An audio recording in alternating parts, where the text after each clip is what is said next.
पाकिस्तान एक आजाद मुल्क है?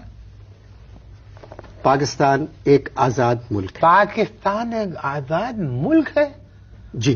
ब्यूटीफुल भाई, मुबारक हो। ये तो आपने मेरी नॉलेज में इजाफा किया है। ये तो मुझे फैलानी चाहिए पूरी दुनिया में।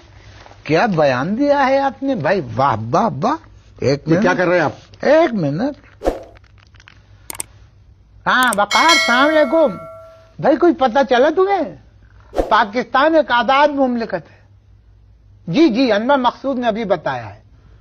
बंद करें आप? मैं करता हूँ बाद में। आप फोन नहीं नहीं, मेरे एक दो और बहुत अजीज वकारिब हैं, मैं उनको भी जब बता दूं। आपने कितनी अच्छी बात की है और मैं इसे सिर्फ अपने तक महदूद रखूं, ये तो बहुत अजीब बात है। हेलो पुतन मियां, अस्सलाम वालेकुम, हम बोल रहे हैं। पता चला तुम्हें कुछ? हाँ, पाकिस्तान एक आजाद मुमलिकत है भाई, अनवर मकसूद भाई ने बताया। आप इसको बंद करें फोन को। अच्छा, वो इसमें नाराज हो रहे हैं। चल ठीक है, ये फैला दो। तुम जितने लोगों को कॉल कर सकते हो करके इन्फॉर्म कर दो। हमें, हमारा फर्ज है कि हम बताएं लोगों को। वाह वाह वाह।